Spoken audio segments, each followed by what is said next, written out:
Good morning, Afro. Good morning, Afro.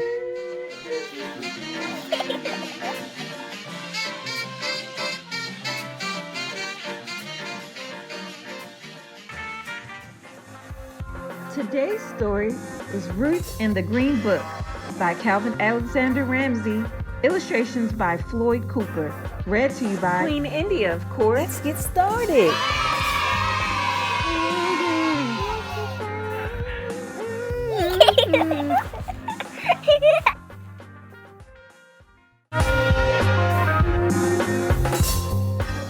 It was a big day at our house when Daddy drove up in our very own automobile, a 1952 Buick. It is the most beautiful color. Daddy calls it Sea Mist Green.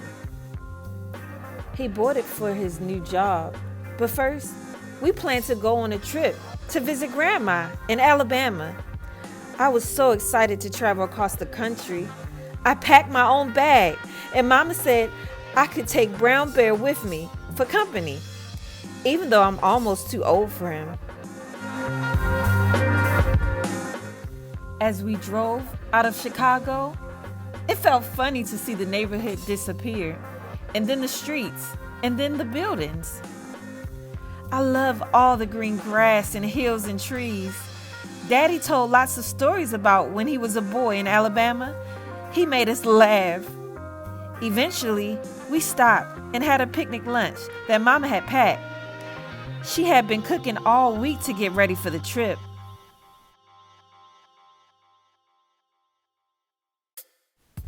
After driving for a long time, we stopped at a service station to fill up on gas.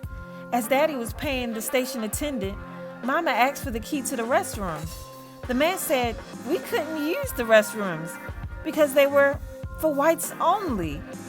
Mama and I had to go into the woods. I was embarrassed, but Mama said the people who should be ashamed of themselves were those service station owners. I was tired when Daddy stopped the automobile. I asked Mama, where were we? And she said we were going to spend the night in a real hotel. We watched Daddy talking to the man behind the desk. Daddy was smiling and pointing to us, but the man shook his head and turned his back. Daddy came back out and slammed the car door. He never slammed the car door before, so I knew he was mad.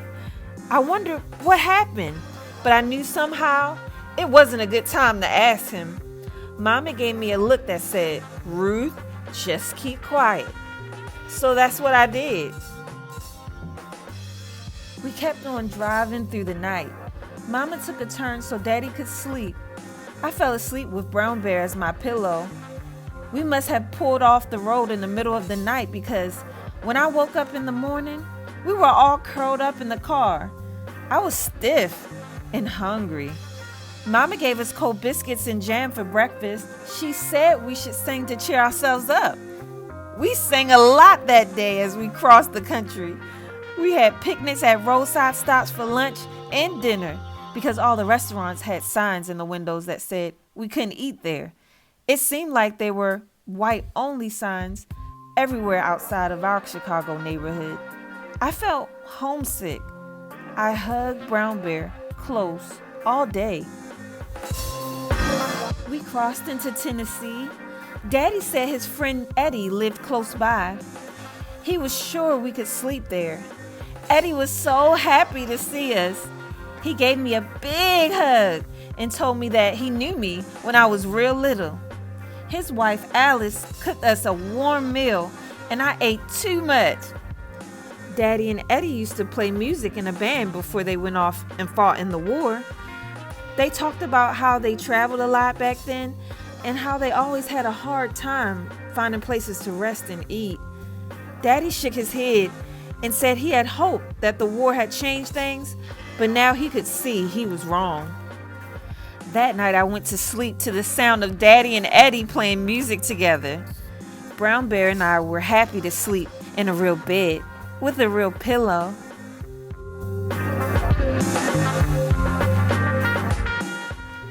The next day as we loaded the car, I heard Eddie talking quietly to Mama and Daddy. Eddie warned them about what was ahead. Someone called Jim Crow. I heard Eddie tell him that however bad it had been so far, it was only going to get worse for us, maybe even dangerous, as we went further south. Then Eddie saw me listening and he picked me up and told me not to worry. He said that I should look out for Esso service stations along the road because the people there would be nice to us. In the car, I asked Daddy who Jim Crow was, and he explained that Jim Crow wasn't a who, it was a bunch of ugly laws forbidding blacks and whites from mixing in any way. I asked, why don't they want our business? Wasn't our money just the same? It hurt my feelings to be so unwelcome. But Mama sighed and reminded me that my job for that day was to look out for Esso Station. I spotted an Esso station near the Georgia border and sang out for Daddy to stop. Daddy filled the car up and asked the man if he knew where we could sleep for the night. The man showed us a pamphlet called The Negro Motorist's Green Book. He explained this book was started by a postman, Mr. Victor H. Green, to help black people who were traveling. It lists places in lots of states where we would be welcome to sleep, eat, shop, get a haircut, and all kinds of other information besides. Right away, Daddy bought our very own copy for 75 cents. Mama read about a place nearby called a tourist home, where we could stay for the night of our trip. Daddy called ahead, and sure enough, the lady told us to come right away. Then Mama gave me the green book and said I was in charge of keeping it. I couldn't stop reading it. All those places and all those states where we could go and not worry about being turned away. We reached the tourist home in the early evening. Mrs. Melody, the owner, gave us a big smile when she opened the door. It was like coming home, and she wouldn't even let Daddy pay her. She said she welcomed Negro travelers because it was right to help each other out. I'm going to do the same one day. The next morning, I hated to say goodbye to Mrs. Melody, but Daddy said we could go by at Grandma's house that evening. That made me happy to get going again. It wasn't so easy though. Our automobile broke down about midday in the middle of nowhere. People drove right past. I felt empty in the pit of my stomach. I hugged Brown Bear and wished we were already at Grandma's house. But Mama said not to worry. We could figure this out. She unfolded our map and told me the names of nearby towns. She said, Ruth, look at the green book and see if you can find a place in one of those towns that will fix our car. And I did. Daddy gave me a big hug, and then he walked into town to find a garage that would help us. By the time we got the car fixed, it was too late to reach Grandma's house that day. So I looked in the green book and picked out an inn nearby that said they welcome Negro travelers. It was a big house with lots of rooms. Most of the people there were businessmen traveling for their jobs.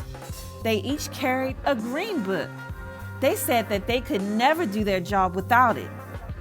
We met a salesman named Jason who has traveled to all the states of the Union for his job. He told us funny stories. Mama laughed so hard, she had tears rolling down her face. For the first time since we left home, we were really happy. At the inn, I met a boy who was traveling with his mother.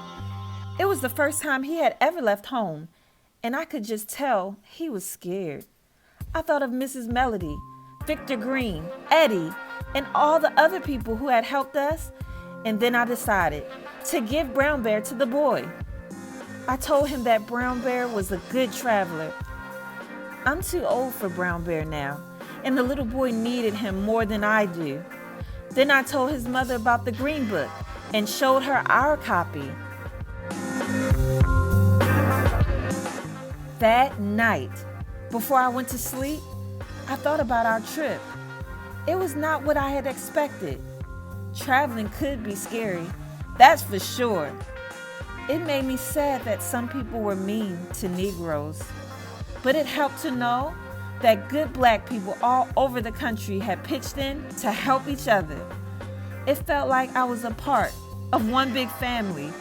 Plus, tomorrow I would finally see Grandma and tell her what a great Green Book guide I have been.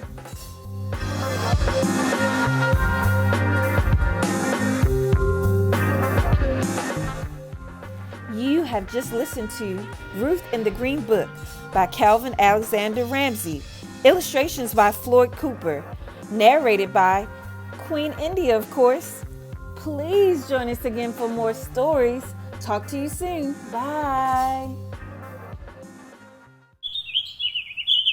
Don't forget to subscribe to hear more stories. And feel free to like, share, and comment below. Good morning, Afro. Good morning, Afro.